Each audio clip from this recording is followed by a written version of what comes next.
Bueno, y queremos seguir hablando de este tema aquí en Hoy es Noticia. Para eso vamos a tomar contacto con el periodista de CIPER Chile y coautor del reportaje que reveló los detalles de esta transacción, Alberto Arellano. Alberto, bienvenido. Muchísimas gracias por estar con nosotros. Buenas tardes. Hola, buenas tardes. Gracias a ustedes. Bueno, ajetreado día me imagino para ti, pero quiero que vayamos explicando de lo macro para ir llegando al tema del presidente Sebastián Piñera. ¿Qué se conoce primero como Panama Papers y cómo se llega a toda esta información? ¿Quién la entrega? A ver, este nuevo proyecto colaborativo internacional son los Pandora Papers. Recordar que los Panama Papers fue una investigación también global que publicamos en 2016 sobre los secretos offshore de varias compañías, digamos, y personas naturales en distintos paraísos fiscales. Esta vez se trató de una filtración de 11,9 millones de documentos, que es la filtración que compromete más información que en las versiones anteriores, por ejemplo en Panama Papers, donde si bien son más documentos, es menos la cantidad de información que se compartió ahí. Son 11,9 millones de documentos filtrados de 14 proveedores de sociedades offshore a nivel global, entre ellas algunas panameñas, pero no solamente panameñas, sino que también de otras jurisdicciones, que ofrecen el servicio de crear sociedades de papel o en distintas jurisdicciones blandas de cero o muy baja tributación, y donde también impera el secreto respecto de quiénes son los beneficiarios de esas sociedades. En esta investigación participamos 600 periodistas de 150 medios que están en 117 países. Por tanto, es también la colaboración periodística más grande de la historia, en donde hay 600 personas trabajando en un proyecto que partió hace 2 años. En el caso de Chile, nosotros nos pusimos a trabajar tanto en CIPER como en LABOT de manera conjunta siempre. Somos medios aliados en noviembre del 2020. Por tanto, llevamos 11 meses trabajando en estas historias que de alguna manera están presentes en los Pandora Papers, que nos entregan las primeras pistas para que nosotros luego comencemos a indagar y a investigar esas pistas con mayor profundidad. Es decir, una filtración no necesariamente significa que nosotros vamos a publicar documentos así nomás, sino que esos documentos son para nosotros los puntos de partida para comenzar a reportar en profundidad historias que tengan dos condicionantes, que son las del periodismo, ¿cierto? Interés y relevancia pública. Sin duda. Entonces es un trabajo bastante largo y acuicioso. Por lo tanto, ¿qué es lo nuevo que publica esta información sobre el presidente Piñera? Porque él hoy día en su punto de prensa señaló que todo lo que se había planteado era una información conocida, y también planteó algo que después vamos a tener que contrastar, pero él dijo que él había sido absuelto en un juicio por la Corte Suprema, que él no tenía ninguna responsabilidad en esta transacción, por lo tanto él era una persona inocente. ¿Cuál es la información nueva? La información nueva proviene de un contrato, ¿cierto?, que no se conocía hasta el día de ayer y que fue publicado por CIPER y LABOT, de un contrato en el cual se especifican términos y condiciones de la compra y venta de Minera Dominga, ¿ya? Ese contrato no se conocía, no se conocía como tal. Es un contrato que viene firmado por las partes y en el cual viene una cláusula que oficializa, digamos, el contrato oficializa la transacción. Viene una cláusula en la cual se estipula, se determina que esta compra y venta, que compromete un pago de 152 millones de dólares, va a estar dividida en 3 pagos. Es un contrato de diciembre del 2010. En la tercera cuota de ese acuerdo, digamos, está sujeta a condiciones. Es una cuota a pagarse en diciembre del 2011.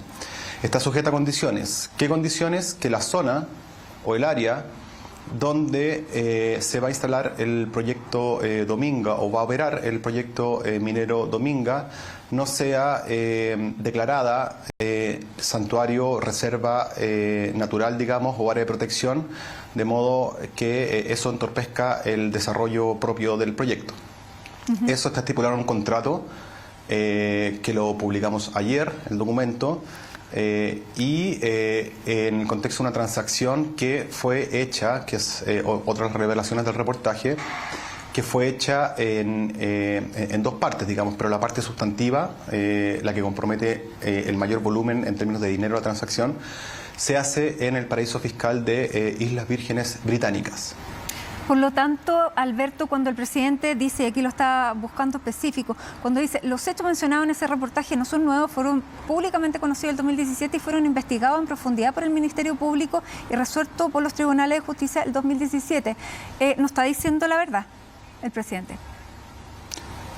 El presidente tiene su versión y cada cual podrá sacar sus conclusiones. Lo que yo sí puedo decir que ese contrato, en la forma en que está estipulado, el documento de ese contrato, no se conocía hasta el día de ayer. ¿Ese contrato era parte del fideicomiso ciego? Ese contrato es el contrato que firman las partes, digamos, la familia Delano y también la familia Piñera Morel para la venta de Dominga. Perfecto. Ahora, ¿cuál es la razón que se puede inferir, o a lo mejor está explícita, de por qué eligen estas dos familias, que son familias que residen en Chile, que tienen sus negocios en Chile, de hacer esta transacción en las Islas Vírgenes Británicas? Sí, esa es una incógnita que no pudimos, sobre la cual no pudimos obtener respuesta clara. Hemos preguntado al respecto a uno de los gerentes, digamos, de Odisea, que es la unidad de inversión de la familia Piñera Morel, respecto de por qué, digamos, porque esta no es la única operación de esa familia en sociedades offshore, ¿cierto? Hay otras dos sociedades offshore, Bancar International Investment y Bancar International Development, que fueron cerradas no hace mucho tiempo y que también estaban vinculadas a la familia Piñera Morel. Y se nos dice que eso facilita, digamos, la comunicación con los bancos a nivel internacional, porque los documentos están escritos en inglés y además operan a partir de sociedades que tienen sus acciones registradas. Por tanto, es más fácil para, me imagino, la institucionalidad financiera internacional conocer quiénes son los beneficiarios finales de esas sociedades. Ahora, lo cierto es que los paraísos fiscales en general, algunos más, otros menos, lo que ofrecen, lo más importante en términos de oferta para quienes recurren a esas jurisdicciones, no es necesariamente pagar cero impuestos en esas jurisdicciones, ¿no? Sino que es mantener el secretismo o la reserva respecto de quiénes son los beneficiarios de las sociedades que allí se inscriben. Ahora, claro, esto sigue siendo legal. Desde ese punto de vista, y además el presidente dice que él tributó lo que correspondía. No sabemos si tributó lo que correspondía allá o al ingresar el dinero acá. ¿Eso queda en la nebulosa o hay alguna información que te permita, digamos, saber dónde quedó esa tributación? Sí, eso es materia claramente del Servicio de Impuestos Internos, que está, digamos, amparado en total reserva respecto de los contribuyentes, por tanto no es una información que podamos saber. Y de todas maneras hay que hacer el punto, y recojo lo que tú dices, la utilización de paraísos fiscales no es ilegal. O sea, crear una sociedad en un paraíso fiscal no es ilegal, es totalmente legal. Lo que uno haga con esas sociedades, los esquemas que planee para mover dinero o flujos de capital con esas sociedades ya es otra materia, digamos, hay que examinarla con lupa. Acá el reportaje no está imputándole una ilegalidad a la familia del presidente de la República, en ningún caso. Sino que lo que estamos develando a partir de este documento que no se conocía, de los términos del contrato de compraventa en Islas Vírgenes Británicas de Emiliano Dominga, es un conflicto de interés. Ese es el punto importante de esta historia. Nosotros no sabemos hasta qué punto la Fiscalía, cuando hizo esta indagación, tuvo este mismo antecedente que estamos revelando a mano o a vista, digamos, para tomar la decisión que tomó, ¿ya? Pero de acuerdo a lo que tú me dices, este documento, este contrato no era conocido hasta hoy, hasta ayer, digamos. El contrato como tal no. El contrato como tal no era conocido hasta ayer. Porque ahí está la cláusula que es la que determina si se puede imputar o no, se puede presumir conflicto de interés, porque ahí está la condicionante de que es una decisión administrativa. Ahí está formalizada esa cláusula. Y esa está... Ahí está formalizada esa cláusula. Sí. Claro. Es un documento oficial que está en manos de un proveedor offshore, que es el que le facilita el registro de las sociedades en Islas Vírgenes Británicas que toman parte, digamos, de esta operación. Entonces, ese documento, digamos, es un documento oficial que está en manos de ese proveedor que estipula los términos y las condiciones en las cuales se produce esta transacción. Digamos. Ese documento no se conocía. Claro, y sobre ese documento es el que podemos, digamos, por lo menos hacernos las preguntas de que efectivamente hubo el uso de esta información privilegiada, de este conflicto de interés. Ahora, más allá de que el presidente haya sabido o no haya sabido, que fuera su familia, poniéndonos en ese escenario, ¿el conflicto de interés es igual o no? Esa es la pregunta. O sea, eso es lo que intenta, digamos, apuntar el reportaje. Las evidencias indican que acá hay dos partes importantes en esta transacción. Una es la familia Piñera Morel y la otra es la familia Delano Méndez, ¿no? Recordemos que el señor Delano es bastante cercano al presidente de la República, ¿no? Esos son los antecedentes, esos son hechos, ¿no?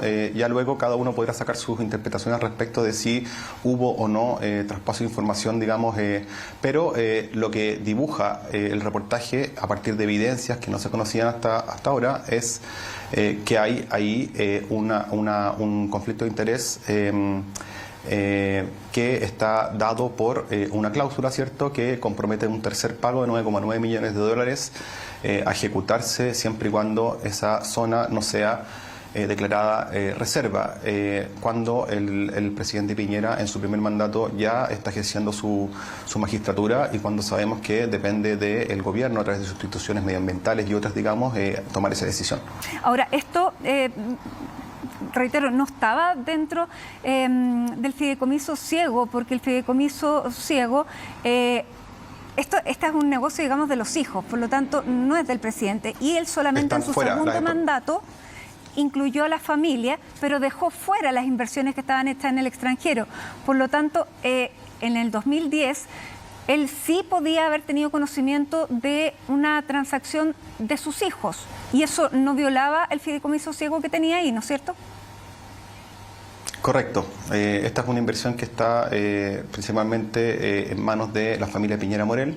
Las inversiones extranjeras de la familia Piñera Morel están fuera de esa disposición. De ahí que el documento sea relevante en términos de que... digamos, pone la evidencia respecto de los términos de la transacción que estamos contando ayer. Digamos, se vende Minera Dominga en el paraíso fiscal de Islas Vírgenes Británicas. Ahí se produce la transacción y con una cláusula que es bastante sensible, por decirlo menos. Sí, también nos llamó la atención otra parte de la declaración con la que comienza el presidente cuando dice que desde el mes de abril de 2009, hace ya más de 12 años, y antes de asumir mi primera presidencia me desligué absoluta y totalmente de la administración y gestión de las empresas familiares y de cualquier otra empresa en que hubiese participado.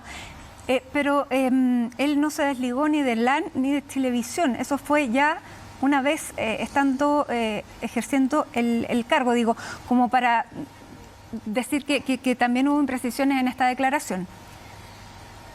Sí, le costó un poco más de tiempo y fue en rigor la misma respuesta que nosotros recibimos de distintas maneras cuando hicimos la consulta pertinente mientras estábamos desarrollando, digamos, el reportaje.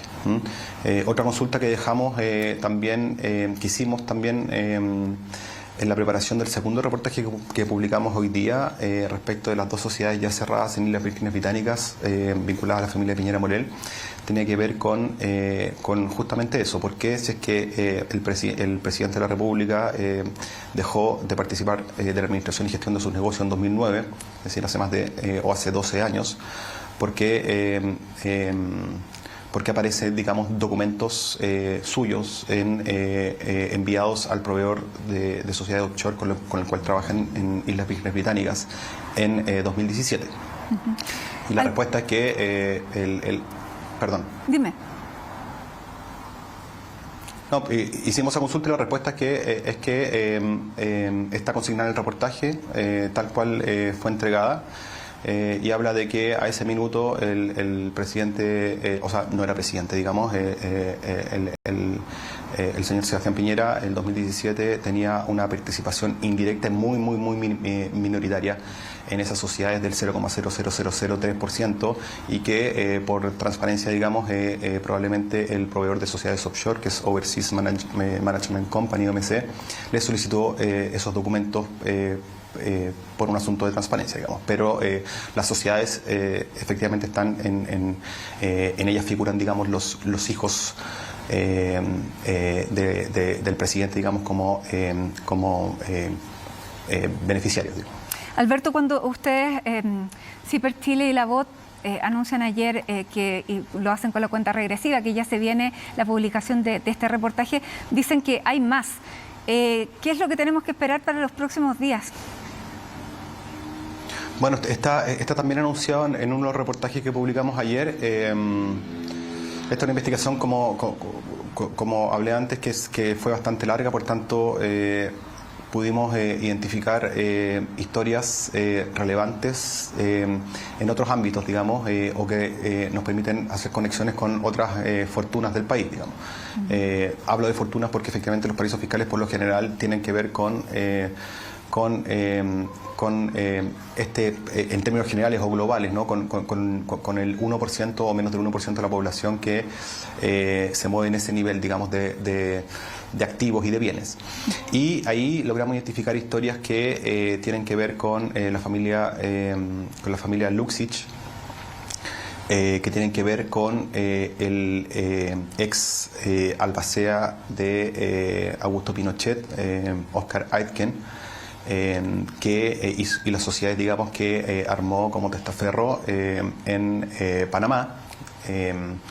Es una historia que es bien sabrosa y que tiene que ver con esa historia particular de los dineros de Pinochet. Viene una historia que tiene que ver con una sociedad que por muchos años, por muchísimos años, hasta hace muy poco, hace meses, que está radicada en Islas Vírgenes Británicas, era la controladora indirecta de la AFP Plan Vital. Que también es una historia relevante desde el punto de vista de que es una sociedad que está radicada en un paraíso fiscal, que estuvo radicada en un paraíso fiscal durante mucho tiempo, que costó mucho tiempo saber quién eran los accionistas finales de esa sociedad y que controla indirectamente a través de otra sociedad chilena las acciones de AFP, o la gran cantidad de la mayoría de las acciones de la AFP Plan Vital, que hoy día tiene una cartera, digamos, de clientes entre afiliados y cotizantes de 1.6, 1.7 millones de personas. Bueno, nos quedamos entonces súper atentos a lo que se venga en los próximos días, tanto en CIPER Chile como la BOT. Te queremos agradecer, Alberto, por esta conversación, por la investigación que nos está dando estos insumos. Vamos a ver cómo se responden todas estas preguntas que nos quedan y que han surgido a raíz de esta información. Muchísimas gracias. Listo, muchas gracias a ustedes.